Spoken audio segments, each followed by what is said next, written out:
Hello ladies and gentlemen, I'm Dreamality. Welcome to this episode of the Dreamality News Show. Probably the biggest news in the gaming industry this week. Come April 15th, Reggie Fils-Aimé is retiring as the president of Nintendo of America. He's been with Nintendo for 15 years, 13 as its president and COO. Let's travel back in time. E3 2004, Reggie walks on that Nintendo stage and says, "My name is Reggie, I'm about kicking ass, I'm about taking names, and we're about making games." Times are a-changin'. Talking about his retirement, Reggie said, "Nintendo owns a part of my heart forever. It's a part that is filled with gratitude for the incredibly talented people I've worked with, for the opportunity to represent such a wonderful brand, and most of all, to feel like a member of the world's most positive and enduring gamer community." Since the announcement, a lot of big names have come out and shared their appreciation for Reggie and all he's done. For as long as I've been paying attention to and following the gaming industry, Reggie has always been one of the biggest faces of it. I'm not happy he's leaving, but I'm not sad. It's just one of those surprising things for me. He talked about wanting to spend more time with his wife, family, and friends. I respect that and wish him nothing but the best. Taking his place is Doug Bowser, who was picked up from EA back in 2015.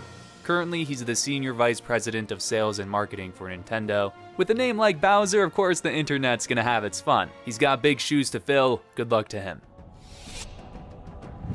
Did you know there's been a live-action Halo series planned for years? Yeah, it was announced back in 2013 and is being produced by Steven Spielberg. Spielberg's Amblin Television and 343 Studios have creative control over the series, and they have finally found a director. Otto Bathurst is taking the reins. Some of his works include directing the first episode of Black Mirror and the latest Robin Hood movie, which bombed. Here are my thoughts. I'm surprised he got picked up after Robin Hood, which came out not too long ago and was labeled as one of the worst movies of 2018. I love the idea of a Halo show. That universe is awesome, just don't mess it up. They're going to start filming it this year, and when it comes out, it'll be on Showtime. We got the first trailer for the Twilight Zone. The cast is looking great. It's hosted by Jordan Peele, who I'm a fan of. The show is only going to be available through CBS's streaming service, All Access, which costs up to $10 a month. I was looking forward to this show very much, but I didn't realize it was part of the streaming service. I'm not really interested in anything else that has to offer, so we'll see. Details have emerged for the follow-up season to Netflix's The Haunting of Hill House. The Haunting of Bly Manor will add a new cast and locations. It's inspired by The Turn of the Screw, a novella by Henry James. The basis of the first season was The Haunting of Hill House by Shirley Jackson, which came out in 1959. The Turn of the Screw came out in 1898. I love the idea of a series pulling from older works of literature, especially horror stuff. The fact that the next season will be its own thing is the best case scenario for me. I loved the first season. It's probably one of the best Netflix originals I've ever seen. When I heard they were working on another season, I was worried that they were trying to milk the success of the first season. I thought there was nothing else that could be done with those characters, with that story, so end it on a high note, don't ruin it.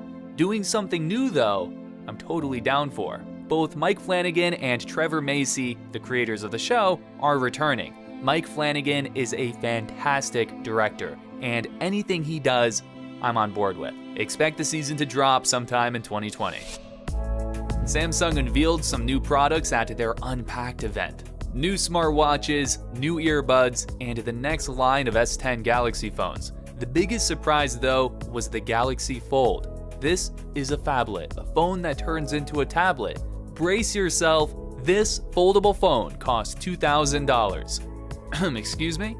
Oh yeah, you heard right, it costs a whopping $2K. Now they know it's expensive, it's going to have a limited release, specific places with a specific number of units being sold. It's more about introducing the market to this type of phone, and Samsung wanting to lead the charge.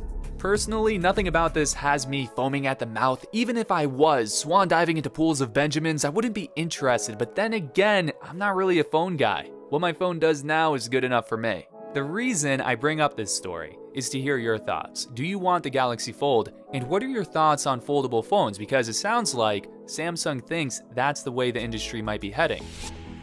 That concludes this episode. I hope you enjoyed it. Share your thoughts on any of the stories. I would love to hear them. Let's have a discussion down below. And as always, thanks for watching.